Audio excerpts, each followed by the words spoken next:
Diesel ಬೆಲೆ ಏರಿಕೆ ವಿರೋಧಿಸಿ ಮುಷ್ಕರಕ್ಕೆ ಕರೆ ಕೊಡಲಾಗಿದೆ. ಏಪ್ರಿಲ್ 14ರ ಮಧ್ಯರಾತ್ರಿಯಿಂದಲೇ ಲಾರಿ ಮುಷ್ಕರಕ್ಕೆ ನಿರ್ಧಾರವನ್ನ ಮಾಡಲಾಗಿದೆ.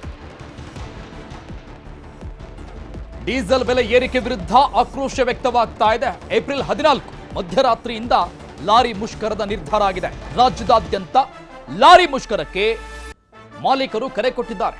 ಲಾರಿ ಮಾಲೀಕರ ಸಂಘ ಇದಕ್ಕೆ ಕರೆಯನ್ನ ಕೊಟ್ಟಿರೋದು. 5 ಬೇಡಿಕೆಯನ್ನ ಈಡೇರಿಸುವುದಕ್ಕೆ ಏಪ್ರಿಲ್ 14ರವರೆಗೆ ಗಡುವನ್ನ ಸರ್ಕಾರದ ಮುಂದಿಡಲಾಗಿದೆ. ಸರ್ಕಾರ ಈ ಟೈಮ್ ಒಳಗೆ, ಡೆಡ್ಲೈನ್ ಒಳಗಡೆ ಈ ಬೇಡಿಕೆಗಳನ್ನ ಈಡೇರಿಸಿಲ್ಲ ಅಂತ ಇದ್ರೆ ಲಾರಿಗಳ ಸಂಚಾರ ಇರೋದಿಲ್ಲ. ಲಾರಿಗಳ ಸಂಚಾರ ಟೋಟಲ್ ಆಗಿ ಬಂದ್ ಆಗಿರುತ್ತೆ.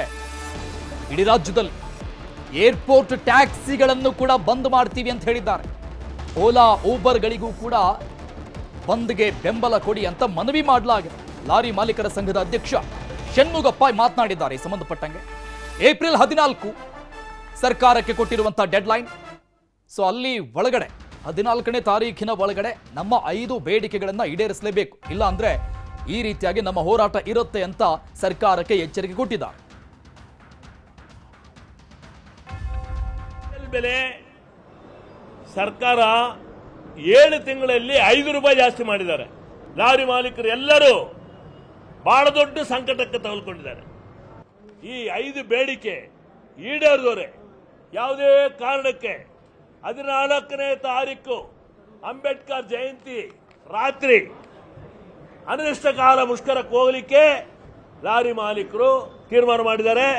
15ನೇ ತಾರೀಕು ಬೆಳಗ್ಗಿಂದ ಯಾವುದೇ ಕಾರಣಕ್ಕೆ ಇಡೀ ಕರ್ನಾಟಕ ಒಳಗಡೆ ಯಾವುದೇ ವಾಹನ ಬರೋದಿಲ್ಲ. ಡೀಸೆಲ್ ಪೆಟ್ರೋಲ್ ಬಂಕ್ ಅಸೋಸಿಯೇಷನ್ ಅವರು ಹೇಳಿದ್ದಾರೆ, ಯಾವುದೇ ಕಾರಣಕ್ಕೆ ನಾವು ಎಲ್ಲ ಪೆಟ್ರೋಲ್ ಬಂಕ್ನ ಕ್ಲೋಸ್ ಮಾಡ್ತೀವಿ ಅಂತ ಹೇಳಿದ್ದಾರೆ. ಆದ್ರಿಂದ ಲಾರಿ ಮಾಲೀಕರು, ಟ್ಯಾಕ್ಸಿ ಅಸೋಸಿಯೇಷನ್ ಅವರು ಕೂಡ ಏರ್ಪೋರ್ಟ್ ಟ್ಯಾಕ್ಸಿ ಎಲ್ಲ ಬಂದ್ ಮಾಡ್ತೀನಿ ಅಂತ ಅವರು ಹೇಳಿದ್ದಾರೆ.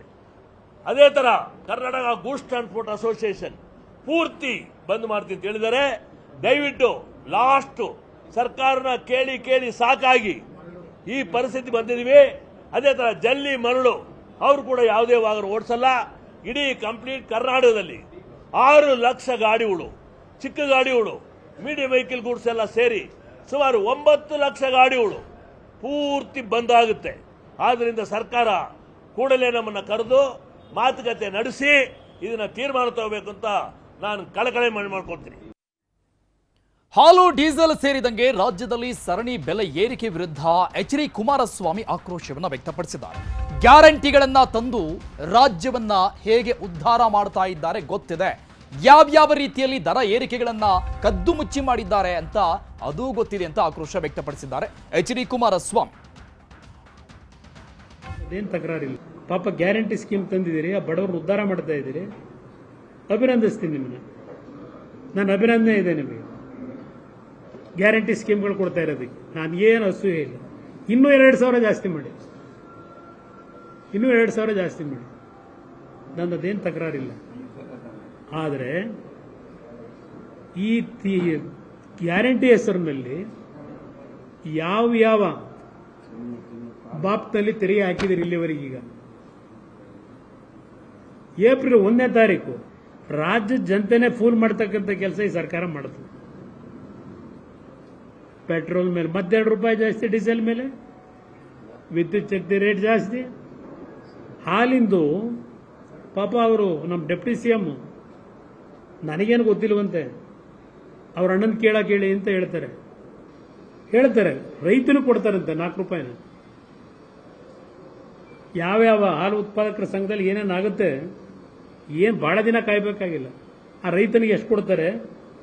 ಗ್ರಾಹಕರ ಮೇಲೆ 4 ರೂಪಾಯಿ ಹಾಕಿ. ಈಗ ಸರಿಯಪ್ಪ, ಹಾಲಿಂದನೋ ಕೊಡ್ತೀರಿ, ಕೇಳ್ಕೊಂಡಿದ್ದೀರಿ, ಆಯ್ತು ನೀವು ಕೊಡ್ತೀರಿ ಅಂತಲೇ ಅನ್ಕೊಂಡ್ಬಿಡದ.